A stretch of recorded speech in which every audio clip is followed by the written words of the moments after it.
여러분, 목숨을 걸고 해야 할 일을 갖고 계십니까? 나는 지금 어떤 일에 목숨을 걸고 있는가를 한번 생각해 보십시오. 어떤 일에 목숨을 걸고 있는가?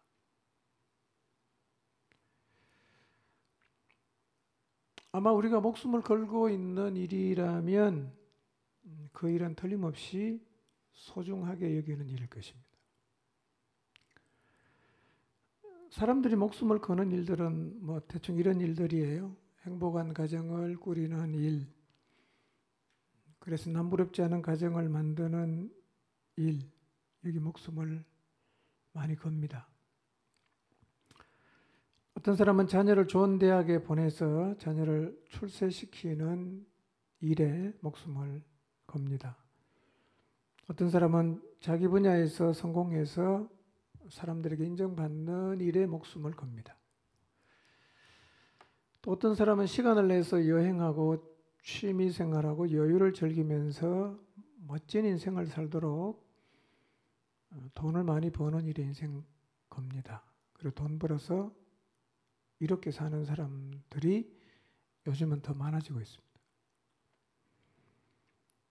사람들에게 꿀리지 않고 보란 듯이 잘 살 수 있도록 자기 분야에서 정상에 오르는 일, 여기에 목숨 거는 사람도 많습니다. 세상에 자기 자신의 이름을 남기는 일에 목숨을 거는 사람도 많습니다. 이외에도 사람들마다 목숨 거는 일은 다 다르겠죠.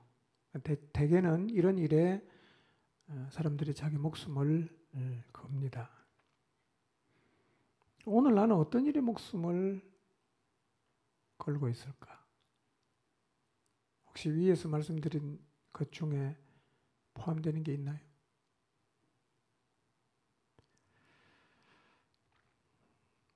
우리가 목숨 거는 일이 무엇인지를 알면 지금 내가 실제로 중요하게 생각하는 일이 무엇인지를 알 수 있어요. 뭐라고 말하든지 간에 내가 지금 목숨 걸고 있는 게 중요한 일이에요. 내가 중요하게 여기는 일입니다.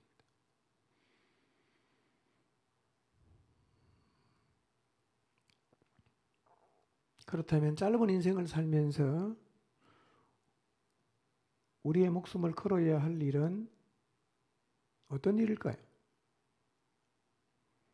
어떤 일에 목숨을 걸어야 인생의 마지막 순간에 후회하지 않을 수가 있을까요? 저는 요즘 사도행전 말씀을 집에서 아침 저녁으로 반복해서 듣고 있습니다. 듣는 이유는 우리 공동체에서도 이 사도행전의 역사가 일어나기를 기도하고 있기 때문입니다. 근데 이 사도행전을 계속 반복해서 읽다가요, 듣다가 제 마음에 굉장히 무겁게 다가온 말씀이 있었어요. 너무 잘 알고 있는 말씀인데 그날은 매우 제 마음을 크게 두들겼어요. 어떤 말씀이냐면 사도행전 20장 24절인데요. 같이 한번 읽어보겠습니다. 시작. 달려갈 길과 주 예수께 받은 사명 곧 하나님의 은혜의 복음을 증언하는 일을 마치려 하면은 나의 생명조차 조금도 귀한 것으로 여기지 아니하노라. 다 잘 알고 있는 말씀이죠? 우리가 너무 많이 이렇게 이제 읽고 하다 보니까 거의 자동으로 외워지는 말씀이에요.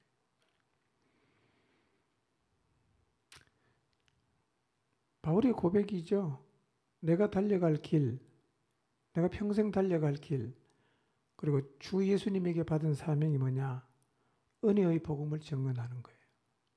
그리고 자신은 그 일을 다 감당하기 위해서라면 자기 자신의 생명조차도 조금도 귀하게 여기지 않는다. 예, 고백입니다. 본인의 고백. 은혜의 복음을 증언하는 일을 위해서 내 목숨을 드려도 괜찮다. 이런 얘기 아무나 할 수 있는 얘기는 아니잖아요. 근데 이런 얘기는 사실은 모든 그리스도인이 다 해야 됩니다.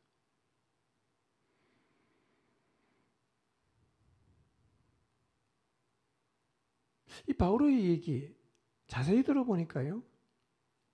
주 예수님에게 받은 사명인 은혜의 복음을 증언하는 일을 위해서라면 죽어도 괜찮다. 이 말씀이 제 마음에 확 박혔어요. 이런 느낌이었어요. 복음을 증언하는 일이 목숨까지 걸 일인가? 중요한 건 동의하겠지만 그 목숨까지 걸어야 될 일인가?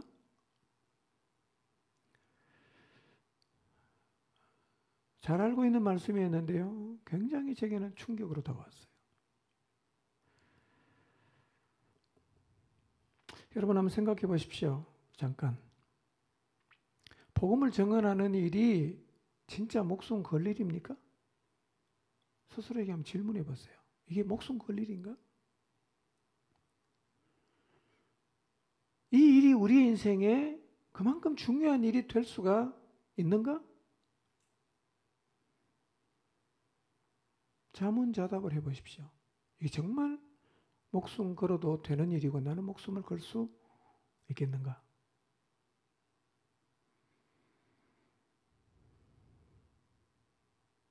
우리가 복음 전하는 일이 필요하다, 중요하다는 사실에는 동의를 해요. 그래서 우리도 시간이 되면, 기회가 되면 복음을 전하려는 노력도 하고 전해야 한다고 동의합니다. 그런데 이 일에 목숨까지 걸어야 한다는 생각은 어쩌면 한 번도 안 해봤을 수 있어요. 그게 무슨 목숨 걸 일인가? 중요한 일은 맞지만. 그럼 바울은 왜 이렇게 생각했을까요? 왜 바울은 복음 전하는 일에 목숨까지 걸어야 된다는 생각을 했을까요? 우리랑 바울이 뭐가 다르죠? 여러분, 바울이 은혜의 복음을 증언하는 일을 마친다면 나는 내 목숨이 하나도 아깝지 않다라고 말했는데 바울이 지금 뭔가를 오해하고 있습니까? 아니면 바울이 한쪽으로 많이 치우쳤습니까? 아니면 정상입니까? 바울이 오해하고 있는 것이 아니고 한쪽으로 치우친 것이 아니라면 바울의 고백과 우리의 고백은 같아야 됩니다. 근데 바울이 이상한 사람은 아니지요. 바울이 복음에 치우친 사람도 아니지요. 우리도 알고 하나님도 인정해요. 왜 바울은 우리는 그다지 중요하게 생각하지 않고 있는 이 복음 전하는 일을 그만큼 중요하게 생각했을까요? 이유는요. 바울은 하나님의 마음을 안 사람이에요. 하나님이 뭘 소중하게 생각하시고 무엇을 정말로 원하는지 하나님 아버지의 마음을 알았던 사람이었습니다. 여러분 하나님 마음이 어떤지 아시죠? 요한복음 3장 16절 읽을 때마다 하나님 마음이 다가오지 않습니까? 하나님이 세상을 이처럼 사랑했어요. 그 다음 뭐 하셨어요? 독생자를 주셨어요. 십자가에 죽게 하셨습니다. 이유가 뭐냐? 멸망으로 가지 않고 영원한 생명을 얻게 하려고. 이게 하나님 마음이에요. 그리고 하나님은 그 일을 이미 행하셨어요. 그 일을 위해서 자기 아들의 목숨을 내놓았습니다. 이게 하나님 아버지의 마음이거든요. 이 마음을 바울이 아니까 하나님이 아들의 목숨을 내놓고 이루어 놓은 이 일을 세상에 전파하는 일에 나도 목숨을 걸어야 되지 않겠는가? 이게 바울의 고백이에요. 어디에서 이렇게 고백할 수, 어떻게 이렇게 고백할 수 있냐? 하나님 마음을 알았어요. 하나님 뭘 가장 중요하게 생각하는가? 바울은 알았어요. 잃어버린 영혼을 찾기 위해서 애끓는 아버지의 마음을 바울은 알았습니다. 그래서 그 일에 자기 자신의 목숨을 건 거예요.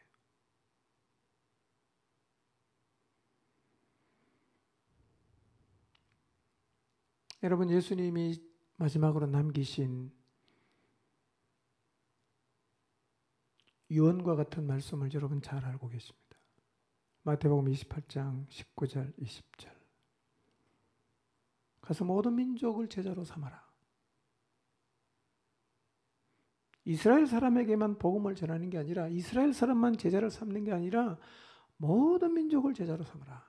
왜냐하면 내가 모든 민족을 위해서 죽었으니까. 모든 민족에게 복음을 전해라. 사도행전 1장 8절 성령이 너희에게 임하시면 너희가 권능을 받고 예루살렘뿐만 아니라 유대와 사마리아와 땅끝까지 이르러 내 증인이 되어야 된다.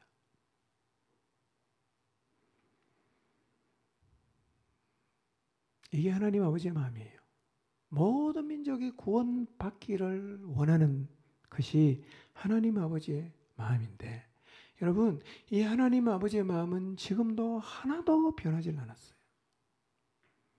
그래서 이 주님이 마지막으로 하신 이 분부는 여전히 비중을 갖고 있어요. 여전히 중요한 말씀, 여전히 목숨을 걸어야 되는 말씀이에요.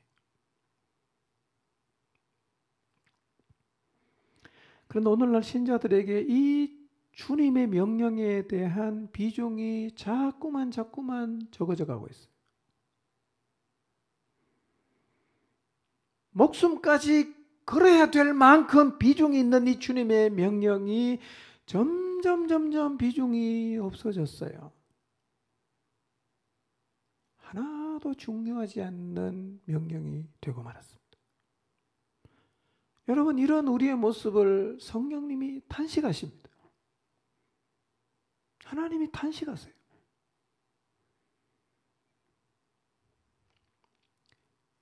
예수님을 믿는 우리의 마음속에 땅끝까지 복음을 전파하라는 이 비중 있는 주님의 명령이 비중이 없어지게 되면 이 구원의 소식을 전하는 사람이 없어요. 불신자가 전하겠습니까? 당연히 안 하겠죠. 신자만 할 수 있어요. 근데 신자에게 이 중요한 명령의 비중이 없어져 버리면 복음 전할 사람이 없어요. 구원의 길이 어떻게 열렸나요? 그냥 말씀으로 열었습니까? 자기 아들을 보내서 십자가 지고 죽게 하시고 그렇게 함으로 우리의 죄를 사하시고 부활하심으로 구원의 길을 열지 않았습니까?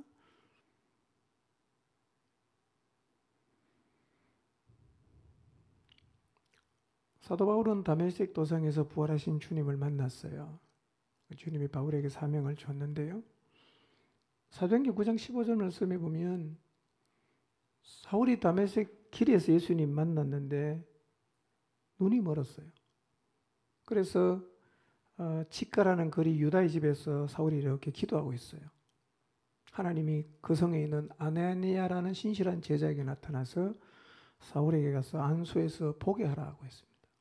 아나니아가 말합니다. 주님, 그 사람은 주 믿는 사람을 핍박하는 사람이고 여기에도 예수님 믿는 사람 잡아가려고 온 사람인데 하나님 혹시 잘 모르시는 거 아닙니까? 그때 예수님이 하신 말씀이에요. 가라. 이 사람은 내 이름을 이방인, 임금, 이스라엘 자손들에게 전하기 위해서 택한 나의 그릇이다. 여러분 실제로 바울은 이방인에게 복음 전하지요. 임금들 앞에 복음 전하지요. 그리고 이스라엘 백성에게 복음을 전했어요. 그런데 이 일에 바울은 목숨을 걸었습니다. 목숨을 걸지 않고는 이 일을 할 수가 없었거든.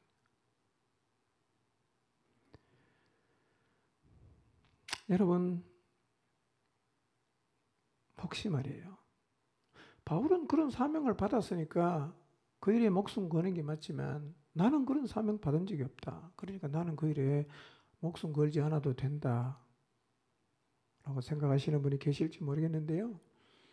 우리가 위에서 읽었던 마태복음 말씀, 마가복음 말씀 읽지 않았지만 16장에도 그런 말씀이 있습니다. 사도행전도 있어요. 그러니까 복음을 전파하는 일은 모든 믿는 자에게 주신 가장 비중이 있는 사명이에요. 이 사명의 무게감을 인식한다면 우리도 사도 바울처럼 이 일을 위해서 목숨을 걸어야 하고 걸 수 있습니다. 목숨을 걸면 어떤 일이 벌어지냐? 여러분 바울이 일에 목숨 걸었잖아요. 목숨 거니까 말릴 수가 없습니다. 이 바울을 통해서 많은 동역자들이 생겨나고 복음이 온 세계 곳곳으로 퍼졌는데요. 바울 당시에 복음이 로마까지 갔잖아. 로마에는 모든 길이 다 통하는 그 당시 세계의 중심지. 그리고 그 당시 사람들이 땅끝이라고 생각했던 스페인까지 바울은 복음을 들고 갔어요. 한 명이 목숨을 걸었을 때 이렇게 놀라운 열매가 맺혀졌습니다. 오늘 이 시대 2020년 한국 땅 포항에 살고 있는 우리가 복음 전파에 목숨을 건다면 오늘 우리 시대에도 동일하게 놀라운 하나님의 역사가 나타날 것입니다. 만약에 여러분이 복음 전파에 목숨을 건다면 우리들의 예루살렘이라고 할 수 있는 우리의 가정, 가장 난공불락, 가장 복음 전하기 껄끄러운 예루살렘에서 복음을 전할 수 있고 예루살렘이 복음화되는 역사들이 일어날 것입니다. 가족에게 복음 전하는 게 사실은 쉽지만 참 어렵습니다. 성향을 다 알고 생각을 다 아는데 두 번, 세 번 말하기 어렵지 않습니까? 근데 예루살렘에서 복음이 전파되었다면 우리 가정에서 복음 전파되는 일은 절대로 불가능하지 않습니다. 불가능해 보이지만 가능합니다. 목숨 걸면. 여러분 복음 전파에 목숨을 한번 걸어보십시오. 환난과 결박이 나를 기다린다고 하시나 나의 달려갈 길, 주 예수께 받은 사명, 곧 은혜의 복음을 증언하는 일을 마치려면 나는 나의 생명 조금도 귀하게 생각하지 않는다. 우리가 이렇게 고백할 수만 있다면 우리의 삶을 통해서도 놀라운 하나님의 역사를 목도하게 될 것입니다. 그런데 우리 시대는 보세요. 예루살렘에서도 복음 전파가 되질 않아요. 유대도 안 되고 사마리아도 안 되고 땅끝에서도 복음 전파의 역사가 자꾸만 가라앉고 있는데 이유가 뭐냐면 복음 전파의 비중이 성도들의 마음에서 떨어져서 그렇습니다. 하면 좋지만 안 해도 되는 일, 나하고는 상관없는 일로 생각하는 성도들이 많아진다면 누가 이 생명의 복음을 사람들에게 말하겠어요? 우리가 입을 다물고 있으니까 복음 전파의 역사는 더 이상 확산되지 않는 겁니다.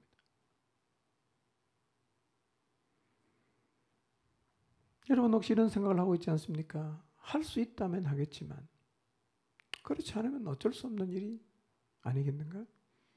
내가 노력은 해보겠지만 핍박이 오거나 반대가 있으면 나도 어쩔 수 없다. 나는 이 일에 은사가 없나 보다. 나는 전도에 은사가 없나 보다. 이런 생각하지 마세요. 네, 우리는 할 수 있어요. 고난이 올 수 있어요. 핍박이 올 수 있지만 복음은 말해야 됩니다. 전해야 합니다. 목숨 걸어야 됩니다. 이때 복음 전파의 역사에 진전이 일어나게 됩니다. 여러분 기억하세요. 예나 지금이나 복음을 전하면 핍박이 오든지 조롱이 오든지 반대가 오든지 반드시 와요. 그래서 복음을 전파하려고 하면 이것을 극복할 힘을 가져야 됩니다. 이 힘이 없이 나가면 결국은 다 거꾸로집니다. 그런데 이 반대를 극복할 힘이 어디서 나오냐? 목숨을 걸면 그냥 생깁니다. 여러분 어떤 일에 목숨을 걸어보세요. 초인적인 힘이 생깁니다. 목숨 걸면. 근데 도망가겠다는 생각하고 가는 사람은 절대로 못 넘어갑니다.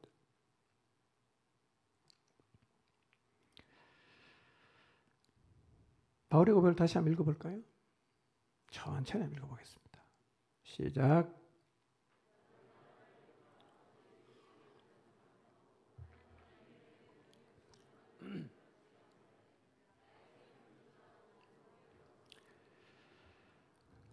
네, 이 말씀을 깊이 한번 묵상해 보시기 바랍니다. 한 주간 기도하면서 이 말씀을 읽든지 외우든지 계속 묵상해 보세요. 하나님의 은혜의 복음을 증언하는 일의 비중이 지금 내게는 어느 정도인가 돌아보십시오. 그리고 사도 바울처럼 고백할 수 있도록 기도하시기를 바랍니다.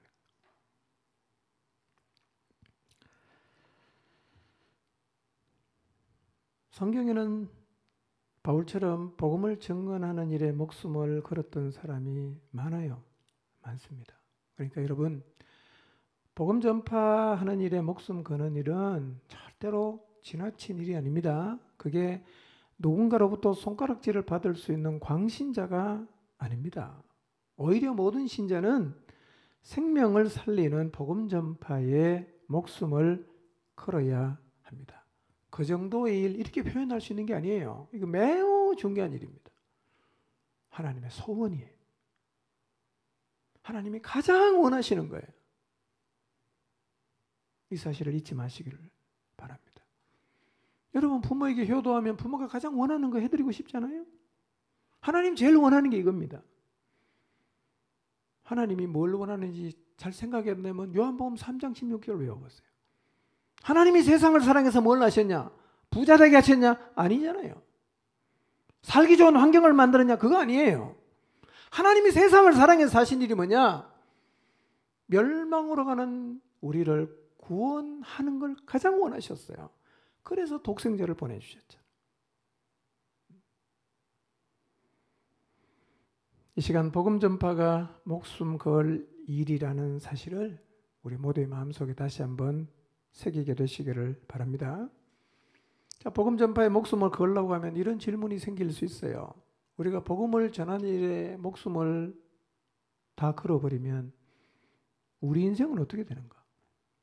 우리가 복음 전파하는 일 때문에 맨날 전도하러 다니고 복음 전하러 다니고 그러다가 다른 일을 제대로 못하고 내가 죽으면 내 인생은 뭐가 남는가? 그런 질문이 생길 수 있어요. 혹시 그런 의문이 생기십니까? 내 인생은 어떻게 되냐? 여러분, 인간을 창조하시고 인생의 의미와 목적이 무엇인지를 너무 잘 아시는 하나님이 우리에게 이 복음 전파의 사명을 위탁하셨다면 그 일을 위해서 목숨을 거는 일은 절대로 손해보는 인생이 아니에요. 걱정하지 말고 하십시오. 걱정하지 말고. 하나님이 하라고 하셨어요. 우리를 사랑하시는 분이잖아요. 인생이 뭔지를 너무너무 잘 아시는 분이잖아요. 그분이 말씀하셨어요.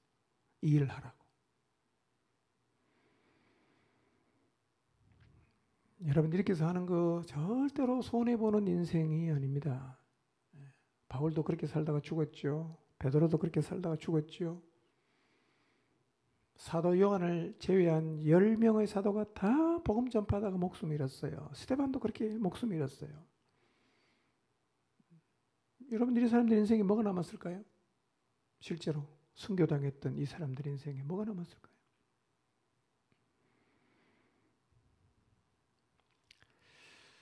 이 사람들이요 세상에서 부자로 산 건 아닌 게 확실합니다.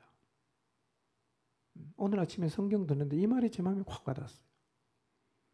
바울이 말하거든요. 사도행전 20장에서 내가 의복을 탐하지 아니하였고, 이 말이 제 마음에 와닿았어요. 바울이 어떤 옷을 입고 다녔을까요? 명품 입고 다녔을까요? 누더기 같은 옷 입고 다녔겠죠. 근데 의복을 탐하지 않았다고 이야기합니다. 인생 다 살고 나면 무엇이 남는지, 죽음 저편으로 가면 우리 인생이 어떻게 평가되는지 바울은 알았고 믿었어요. 지식으로 안 게 아니라 진짜 믿었어요. 여러분 기억하십시오. 어차피 모든 인생은 세상을 떠날 때 아무것도 가지고 갈 수 없어요. 죽음 저편에 가져갈 수 있는 것은 눈에 보이는 건 아무것도 없습니다. 명품 옷 당연히 안 되죠. 좋은 차 아니에요. 좋은 집 못 갖고 갑니다. 죽음 저편에 뭘 가져갑니까? 진리의 말씀에 순종한 것만 가지고 가요. 그러니 짧은 인생을 살면서 자산이 무엇인가? 진리의 말씀에 순종한 거예요. 이게 유일한 우리의 소유요, 영원한 우리의 자산이 된단 말이에요. 그런데 이 땅에 살면서 우리를 창조하시고 영원한 생명을 주기를 원하시는 하나님 아버지의 마음을 알고 거기에 인생을 들이며 살아간 사람이 그날에 가면 어떨까요? 벌거벗고 있을까요? 아니면 주님이 주시는 놀라운 상을 받을까요?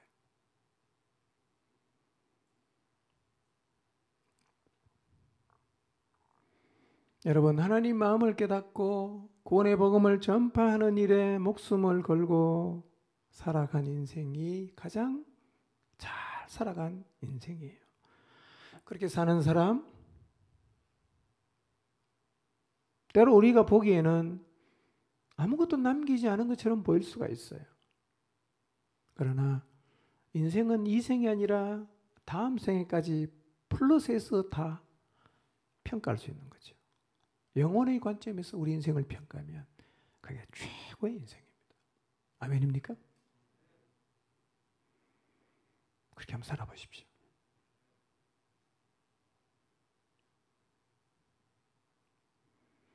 우리 모두가 사도 바울처럼 전 시간을 들여서 사역할 수는 없겠지요.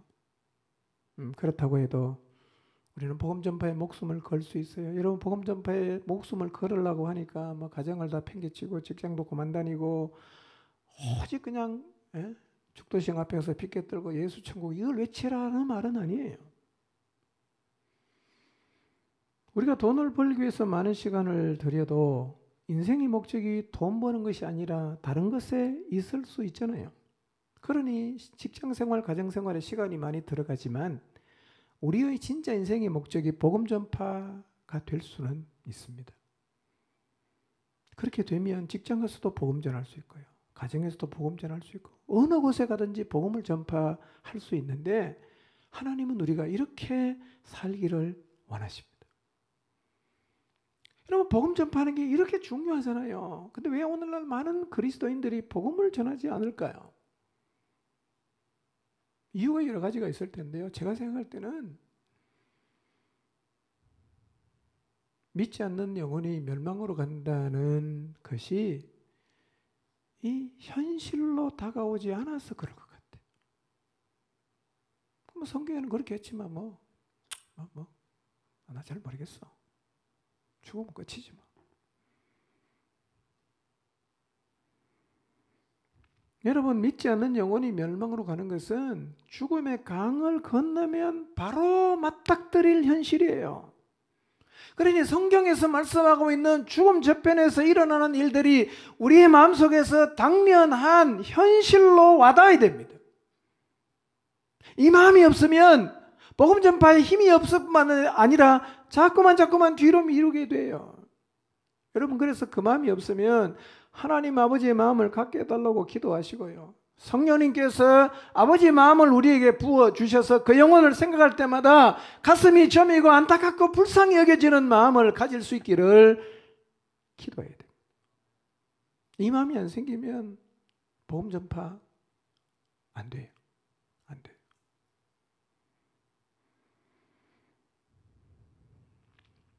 만약에 우리의 자녀가 북한에 여행 갔다가 잡혀갔고 수용소에서 종신형을 받고 강제 노역을 하면서 죽을 날을 기다리고 있다면 그 자녀를 그곳에서 구출해 내기 위해서 부모가 못할 일이 있을까요? 그 자녀를 거기서 구출해 내는 방법, 집만 팔면 되면 집을 안 파시겠어요? 직장을 관두면 내 자식 거기서 건져낼 수 있다면 직장 관두지 않겠습니까? 체면과 자존심을 버리면 내 아들, 내 딸 구출해낼 수 있다면 체면과 자존심 버릴 수 없겠어요? 강제노동소에서 고통당하는 내 자식 건져낼 수 있다면 집도 팔 수 있지요. 직장 관둘 수 있고 체면 다 내려놓을 수 있어요. 그런데 여러분, 우리의 자녀들은 지금 북한의 강제노동 수용소와는 절대로 비교할 수 없는 북한의 강제노동 수용소보다 몇억 배 더 고통스러운 지옥을 향해서 달려가고 있습니다. 지금 그대로 살다가 죽어버리면 멸망해서 구출을 받을 수 있는 기회가 없어집니다. 이게 사실인데 왜 우리는 우리의 자녀를 건져내기 위해서 아무런 노력을 하지 않을까요? 왜? 간절한 기도조차 하지 않을까요? 안 믿어지는 거 아닙니까? 믿어지는데 어떻게 가만히 있을 수 있어요?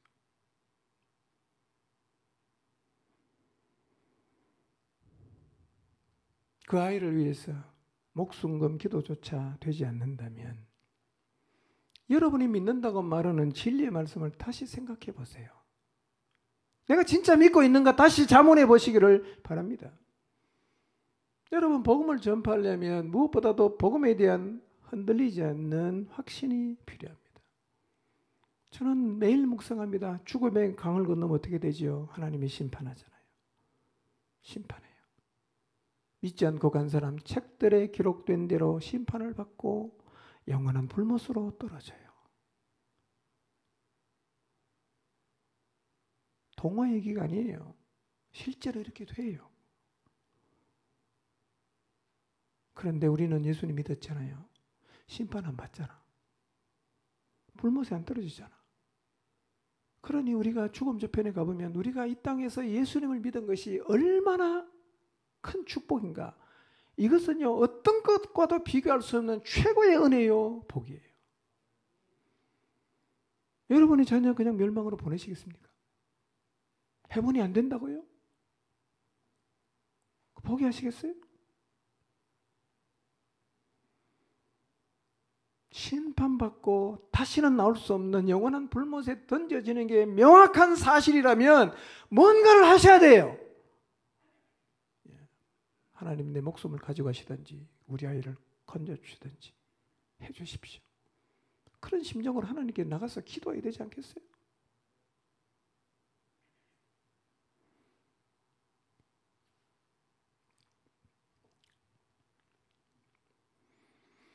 여러분, 혹시 죽으면 끝이라는 이 사단이 세상에 뿌려놓은 거짓의 영향을 받아서 뭐 죽으면 다 끝인데 뭐 이런 생각을 혹시 하고 계시지 않습니까? 주의 말씀은 영원합니다. 우리의 인생은 진리의 말씀에 의해서 평가를 받습니다. 이거를 믿는 게 예수님 믿는 거예요. 성경 다 안 믿고 구원해 주는 것만 믿는 거는 그거 다 가짜 복음이에요. 그런 거 없어요. 성경을 다 믿어야 돼요. 아멘입니까? 성경을 다 믿어야지.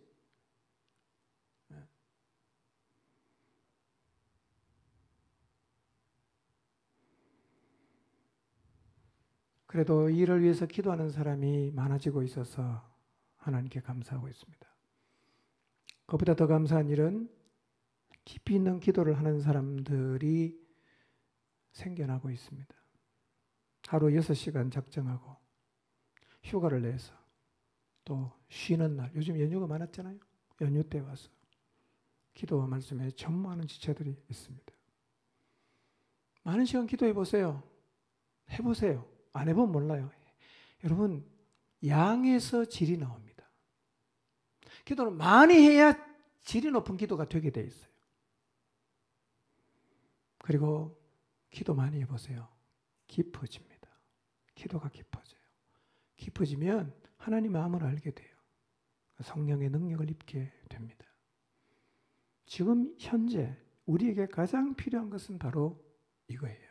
기도하는 것입니다. 깊이 있게 기도하는 거예요. 예. 요즘 노는 날 많지요? 작정하고 교회 와서 한번 기도해 보세요. 하루 종일 교회 앉아 있으면요, 6시간은 너끈히 기도할 수 있어요. 성경 읽고. 여러분 자녀 구원하고 여러분 남편 구원하는데 그 정도 못 하겠어요? 여러분 자녀 수용소에 갇혀 있으면 그 정도 안 하겠어요? 공동체 영적인 온도가 계속 올라가고 있고 기도에 합류하는 사람도 늘어가고 있는 것 참 감사한 일이죠. 이렇게 성령의 능력을 갈망하고 기도하는 사람이 많아지고 영적인 온도가 계속 올라가고 있는 이 시점에서 우리가 꼭 기억해야 될 중요한 사실 하나 있어요. 그게 뭐냐면 오늘 말씀 제목입니다. 같이 읽어볼까요? 시작. 예, 사단의 반격이 있어요. 여러분, 사단의 반격이 있는 것은 오히려 당연하지요. 여러분, 전쟁이 났는데 한쪽에서 계속 당해서 한쪽이 피해를 보고 있는데 가만히 있겠어요? 이것도 뭔가를 하지 않겠어요? 그러니 사단도 반격을 합니다. 우리가 지금 열심히 기도하는 이유가 뭡니까? 사단의 손아귀에 있는 영혼을 빼앗아 오려는 공격 아니겠어요? 그러면 사단은 자기가 붙잡고 있는 영혼을 쉽게 내주겠어요? 안 내주고 싶어 하겠죠? 그럼 어떻게 하겠어요? 반격하겠죠. 반격. 예. 어떻게 반격할까? 예, 여러분 사단은요 우리가 기도하고 있는 영혼만 건드리는 게 아니라 사단은 어디를 공격하느냐면요 이 본거지를 공격합니다. 복음 전파의 본거지가 됩니까? 교회거든요. 그러니까 사단은 교회를 공격합니다. 교회가 쓰러지면 다 끝나는 거예요. 교회가 분란이 일어나면 다 끝나는 거예요. 그래서 사단은요 반격을 하는데 어디로 하냐면 교회로 하는 거예요. 교회를 무너뜨리려고 합니다. 정신 바짝 차려야 됩니다. 신앙생활은 각계 전투가 아닙니다. 공동체랑 같이 가는 거예요. 공동체. 공동체를 배제한 신앙생활은 그거야말로 치우친 거예요. 신앙생활 그렇게 하는 게 아닙니다.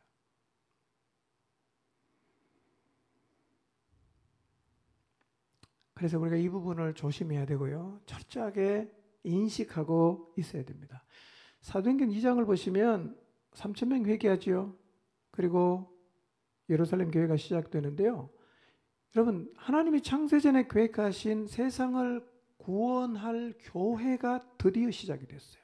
그 교회가 예루살렘 교회입니다. 대단한 사건입니다. 3장에 어떤 일이 벌어집니까? 베드로와 요한이 성전에 기도하러 올라가다가 나면서부터 걷지 못하던 사람을 걷게 만드는 기적을 일으키죠. 예루살렘이 난리가 났습니다. 그리고 한 5천 명이 예수님 믿었어요. 4장으로 가면 핍박이 몰아닥쳤지만 예수님 믿는 사람이 점점 늘어납니다. 그리고 핍박 가운데서도 교회가 기도하는데요. 다시 성령의 충만을 입습니다.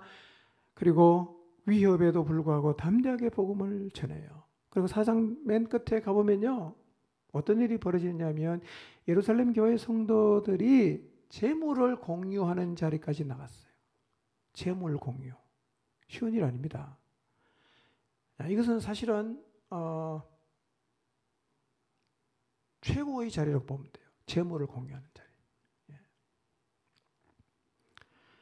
교회가 정말 거칠 것 없이 앞을 향해서 지금 막 복음을 들고 전진하고 있는데 아니나 다를까 사단의 반격이 일어나는데요.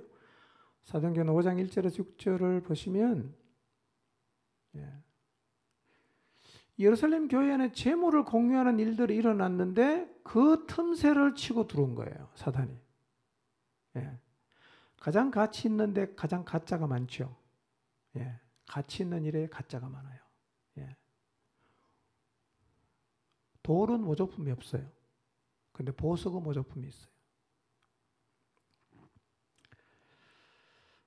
자, 아나니아 삽비라 부부에게 사단이 다가갔어요. 다가가서 이렇게 말합니다. 너 땅 팔아갖고 다 바치지 말고 조금만 드리고 다 드렸다고 말해라. 그러면 너가 적게 드리고 사람들의 명예도 또 인정을 받을 수 있다. 그렇게 해라. 이렇게 충동질을 해요. 이거를 아나니아 삽비라가 받아들였다는 거예요. 그리고 두 사람은 죽었어요. 사실은 또 굉장한 사건이죠. 사람이 둘이 죽었는데. 자, 이 아나니아 삽비라 사건이 우리에게 주시는 중요한 교훈이 있어요. 이거예요. 자신을 속이고 공동체를 속이면서 거짓으로 신앙을 포장하시면 안 돼요. 이것이 교회 안에 용인이 되기 시작하면 전염성이 있는 죄는 삽시간에 퍼지고 사람들의 마음속에 영향을 줘요. 그러면 교회가 거짓이 가득해집니다. 그럼 교회는 끝난 거죠. 끝난 거죠. 신앙생활은 언제나 순수하고 정직해야 됩니다. 사람의 인정을 받고 명예를 얻으려고 술을 쓰거나 적게 하고 많이 한 것처럼 과장되게 부풀려 말하는 거짓말을 하면 안 돼요. 우리 기도 받는 거 확인하기 위해서 인증샷 하잖아. 몇 시에 기도 시작해서 몇 시에 끝난 거 찍잖아요. 이것도 혹시 거짓말 할 수 있어요. 내 기도 30분밖에 안 했는데 2시간 한 걸로 거짓말 할 수 있잖아요. 예전에 그런 일이 있었다 그래요. 교회에서 성경 읽기를 열심히 했는데요. 한 할머니가 성경을 너무 많이 읽어요. 그래서 교회에서 모든 상을 도맡아 받았어요. 나중에 이제 한글을 깨우치는 그런 이제 일들을 막 하다 보니까 이분이 한글을 모르는 거예요. 어떻게 성경 읽었죠? 거짓말한 거예요. 거짓말.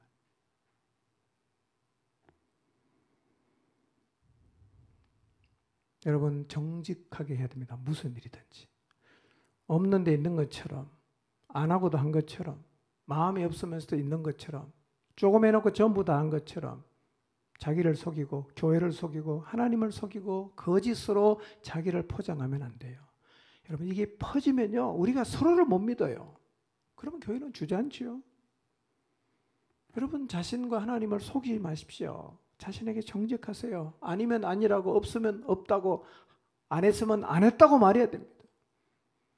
자신과 하나님을 속여서 사람에게 인정을 받고 명예를 얻으려 하는 행위는 내가 지금 사단의 손에 놀아나고 있다는 것이고, 그 행위는 결국은 교회를 무너뜨리게 됩니다. 정직함이 사라진 것, 속이는 게 자연스러운 사람이 많아지는 것은 교회의 위기입니다. 굉장히 심각한 거예요. 자신을 속이는 신자가 많다는 얘기는 교회가 사단에게 휘둘리고 있다는 얘기입니다. 혹시 사람에게 인정을 받고 명예욕 때문에 다른 사람을 속이고 자기를 속이고 자기 자신의 신앙을 포장하고 있지는 않는지를 한번 정직하게 돌아보십시오. 기도 안 하면 안 한다고 말하세요. 하는 것처럼 말하지 말고 정직해야 됩니다.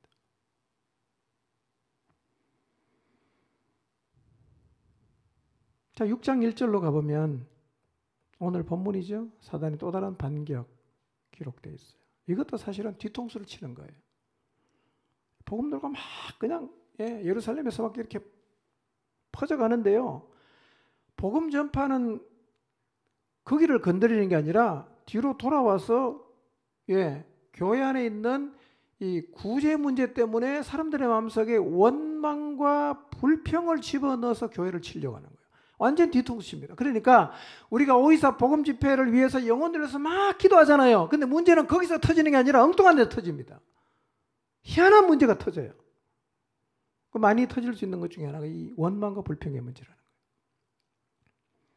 헬라파 유대인들이 자기 쪽 과부들이 매일 하는 구제에 자꾸 빠지니까 히브리파 사람을 원망했어요. 이거는 오늘 우리에게도 충분히 일어날 수 있어요. 여러분, 원망과 불평은 뿌리 깊은 인간의 문제예요. 우리 모두의 마음속에 다 있어요, 이게. 그래서 시대를 막론하고 원망과 불평의 문제는 늘 있어 왔고요. 광야의 이스라엘이 하나님 앞에 지은 가장 고약한 죄 중에 하나가 원망과 불평이에요. 이 원망과 불평은 어디서 나오냐면 이기심에서 나와요. 비교에서 나와요. 믿음 없음에서 나옵니다. 이기심을 가진 사람 원망 많이 해요. 비교하는 사람 불평 많이 합니다. 믿음 없는 사람 원망 불평을 많이 해요. 지금 우리도 이 공동체를 바라보면서 원망과 불평을 할 수 있습니다. 뭐 이런 거죠. 자주 모인다고 원망하고 불평할 수 있지요. 바쁘고 피곤한데 자꾸 기도하라고 한다고 원망하고 불평할 수 있습니다. 기도하는 환경이 불편하다고 원망하고 불편할 수 있고요. 의외로 기도하는 대상자 명단에 우리 가족이 빠졌다고 원망하고 불평할 수도 있어요. 사실은요, 이런 실수도 이게 아무것도 아닌 것 같은데요, 교회를 시끄럽게 할 수 있어요. 코로나로 어려운 상황에서 오이사 복음 집회를 한다고 원망하고 불평할 수도 있어요. 지금 여러분의 마음에 교회를 향한 원망과 불평이 없는지를 한번 돌아보십시오. 베드로전서 4장 9절에 보면 서로 대접하기를 원망 없이 하고라고 베드로가 말했는데요. 왜 이 말을 했냐면 손님 대접하는 하라는 이 부담스러운 요구를 한다고 불평하고 원망하는 사람이 있었기 때문에 이 얘기하는 거예요. 힘들어 죽겠는데 왜 자꾸 손님 대접하라고 하냐. 그렇게 원망하는 사람이 있으니까 베드로가 베드로전서 4장 9절에서 서로 대접하기를 원망 없이 하라고 얘기하는 거예요. 여러분, 불평과 원망의 종류는 수십 수백 가지가 넘는데요. 이 불평과 원망은 교회를 나누어지게 할 수 있고요. 교회가 하나님의 뜻을 이루어가는 일에 집중하지 못하게 만들어요. 그래서 사단은 교회를 무너뜨리기 위해서 사실은요, 아무것도 아닌 것 같은데 사람들의 마음속에 자꾸 원망과 불평을 하도록 불화살을 쏘는 거예요. 이걸 못 맞고 딱 떨어지면 이제 나도 입에서 이제 원망과 불평이 계속 나오는 거예요. 이 화살을 맞아서 원망과 불평을 하는 사람이 많아지면 여러분 달려가던 걸음이 주춤하게 돼요. 그리고 힘있게 가던 걸음이 약해집니다. 결국 원망과 불평은요, 공동체를 주저앉히려는 사탄의 노림수입니다. 여러분 이번 524 복음집회 늘 그래야 되지만 524 복음집회 끝날 때까지 절대로 입을 열어서 원망하고 불평하지 마시길 바랍니다. 여기까지 올라와도 절대로 내뱉지 마시길 바랍니다. 이런 마음이 들면 사탄아 물러가라 라고 얘기하시고 진리의 말씀을 붙드시길 바랍니다. 그러지 않으면 아무것도 아닌 일 때문에 힘이 빠지고 아무것도 아닌 일 때문에 교회가 주저앉을 수 있어요. 이게 사탄의 수법이에요. 성경에서 확인할 수 있어요. 그러나 사단의 공격이요, 꼭 두 가지만 있다고 생각하시면 안 돼요. 수를 헤아릴 수 없을 정도로 다양하고요. 사단의 졸개가 귀신 아니에요? 우리가 너무 잘 알아맞추면 뭐라고 말합니까? 귀신같이 한다 그러잖아요. 진짜 귀신같이 공격해요. 우리의 약점을 딱 공격하고요, 우리의 정서적인 연약함을 정확하게 거기를 딱 공격합니다. 민감하게 자극을 해요. 그러니까 불화살을 사단은 쏴요. 우리는 뭐 하면 되죠? 믿음의 방패로 막으면 돼요. 막으면 돼요. 사단의 충동을 받아 마음이 격동되지 않게 하십시오. 하나님이 주신 마음을 따라 달려가고 있는 공동체를 향해서 원망과 불평을 하지 마십시오. 사람에게 인정을 받기 위해서, 명예를 얻기 위해서 하나님과 자기 자신을 절대로 속이지 마시기를 바랍니다. 이런 사단의 공격, 사단의 반격은 사실은 일상이에요. 언제라도 어느 상황에서도 나타날 수 있다는 사실을 잊지 마십시오. 그리고 날마다 영적으로 잘 무장을 해서 사단이 어떤 공격을 하더라도 흔들리지 말고 영혼을 구원하는 하나님의 역사를 볼 수 있도록 복음 전하는 일을 목숨보다 중요하게 여기시기를 바랍니다. 그리고 이 놀라운 복음 전파의 역사를, 여러분의 자녀들, 여러분의 남편의 구원의 역사를 성령님이 주도하시도록, 사도행전 1장 8절에서 예수님 말씀하신 것처럼 성령의 능력을 입기를 사모하는 기도의 자리에 지속적으로 나와서 더 깊이 기도하는 보정주의 모든 가족들이 되시기를 주님의 이름으로 축원합니다. 기도하겠습니다.